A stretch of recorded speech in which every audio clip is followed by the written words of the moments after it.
Sleep paralysis. A study from psychologists of Penn State estimated around 8% of the population suffer from it. It occurs when the mind wakes up, but you're caught in between REM and wakefulness. This is known to cause some extremely realistic hallucinations. As a matter of fact, sufferers can experience terrors that most of us won't experience. It can even make a lasting impact on someone's day-to-day life. When in this state, many have claimed to see shadow figures, demons, succubuses, and other unusual phenomenon, and usually, it's terrifying. All this occurs while the person is unable to move or to make a sound, as they helplessly observe the events unfolding around them. Here are a few examples of people who have experienced it.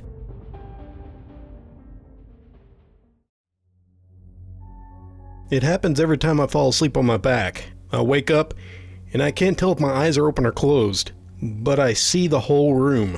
A dark presence would be lurking on top of my wardrobe, and as soon as I noticed it, I try to scream, but I can't scream.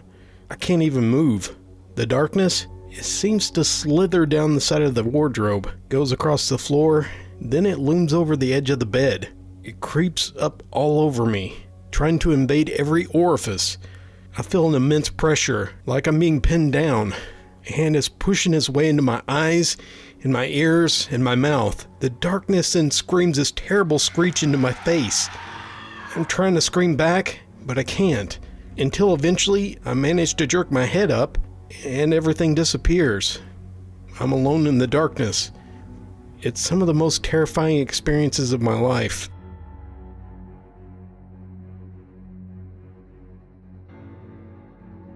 I get it every now and then, but I know how to deal with it now. The absolute worst was when I was staying in a hotel with my boyfriend. I remember trying to scream and move, and anything to get his attention so he can help me get out of it, but nothing I did would make a sound. It was terrifying. Then I got up and told him what happened.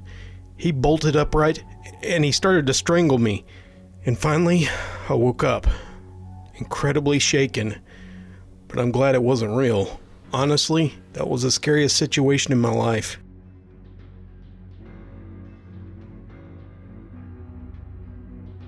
I started experiencing sleep paralysis during the exam period of my first year at university. It was a very stressful time for me. The first time it happened, I woke up with this feeling that I was being suffocated. My bed was literally swallowing me up. The more I panicked, the faster my pulse and breathing became, the quicker I was disappearing into the bed. I couldn't move a muscle. My attempts to scream were silent. After I calmed myself down, I kind of drifted out of my paralysis state, and I woke up completely. The second time it happened, I woke up to see a very tall man standing by the door, and he was holding something behind his back, and he was moving toward me very slowly. Once again, I couldn't move. I couldn't make a sound. It is definitely the most terrifying experience.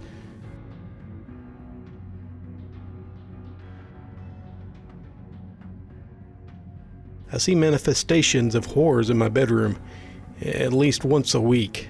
From random people chilling on a chair at the bottom of my bed to a creepy old lady, swarms of flying ants, or even bats.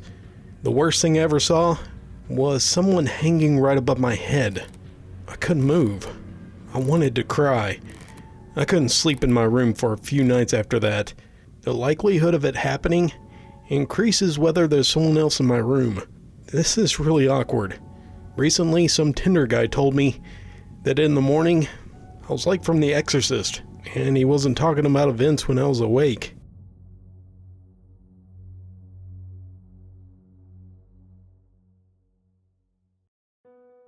I get sleep paralysis around 4 or 5 times a year. It happens mostly when I fall asleep during the day. I have vague, non-specific dreams, usually involving threat or danger. It's accompanied by a feeling of extreme dread, which then escalates in outright terror. I tend to have auditory hallucinations. The voice will be clear, and I'll hear it as if someone's standing right next to me. I know I'm asleep, but the voice is real. Sometimes I see figures standing nearby.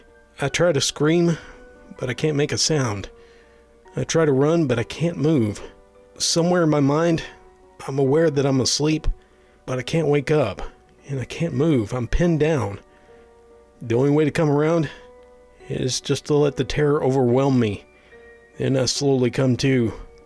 I don't wake up violently, or thrashing around or screaming. I'm pretty calm. But it takes me a couple of hours to feel normal again. It isn't always the same nightmare. The feelings with sleep paralysis are profoundly intense, and they're usually based on non-specific threats. There's no monster, no axe murderer, no terrible accident, just you, alone with your fear, and unable to escape it.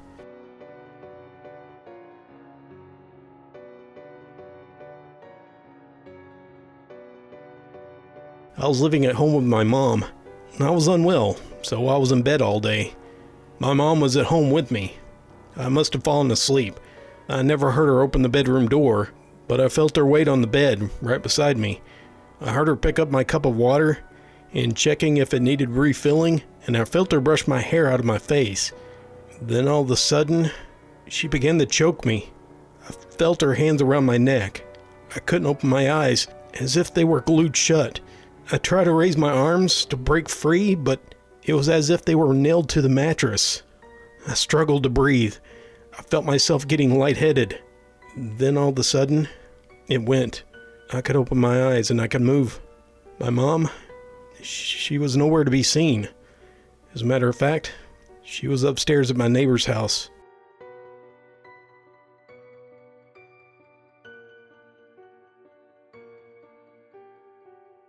My mind woke up, and my entire body, including my face, was under the covers. I was unable to move. I couldn't see a thing. I worried for a brief moment when I discovered I couldn't move at all. Then things got scarier. It felt like an enormous weight of pressure was on my chest. I had a feeling as if this spirit, or whatever it was, had its face only inches away from mine, and I could barely see it through the sheets. If that wasn't enough, I heard inaudible whispers in both ears, and pounding on the walls next to my bed. I began to cry, because that's all I could physically do. I was trying to scream as loud as I could, but nothing came out. I began to struggle, but I finally burst awake. I sat up immediately, still crying, but the room was silent.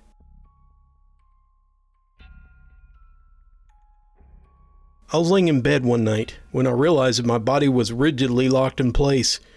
It was very uncomfortable. I tried to move around, but then my body started rising off the bed, just a few inches. It was a terrifying sensation. Then I woke up. Such a relief. It was just a weird dream. Then suddenly, the rigidness again. Then there was this eerie green glow outside of my window. Then I woke up. That was disturbing. I somehow was dreaming again. No recollection of falling asleep. Suddenly, I was even more rigidly locked up again, and I began floating off my bed, almost to my ceiling, and the eerie green glow was brighter than before. I panicked, and I woke up. This time I was actually awake. Sleep paralysis within sleep paralysis within sleep paralysis is terrifying.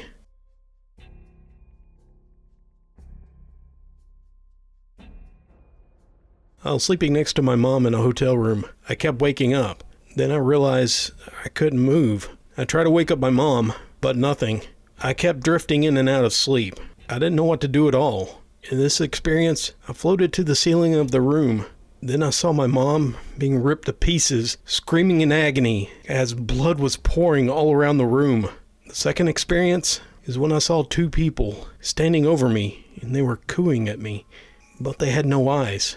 I couldn't move. I didn't know who they were. Some tend to believe it's only a product of our imaginations, triggered by the body's inability to wake up fully, whereas some believe that it's something paranormal. It's eerily uncanny about the similarities with alien abductions and sleep paralysis. It might be a mixture between the two in some cases.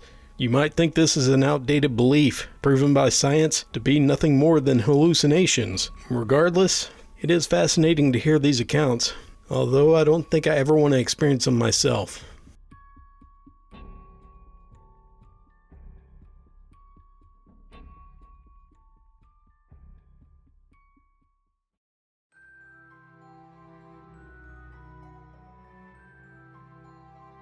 thank you all for listening. This is going to be Creep Week. So my funny video is going to be something that's supposed to be creepy, but it's not really. It's going to be about funny SCPs. So that'll be coming up soon. And I'm going to try to come out with other things too. I'm not quite sure yet. I'm doing this at the last minute because, as I mentioned before, my wife went through surgery. She's recovering well. Thank you all for your comments about that. I appreciate your concern. I want to give a special thanks to my patrons. If you want to become a patron, you can follow the links in the description. Your help is greatly appreciated. You all stay safe, and until next time, this is Dallas, signing off. Sleep well.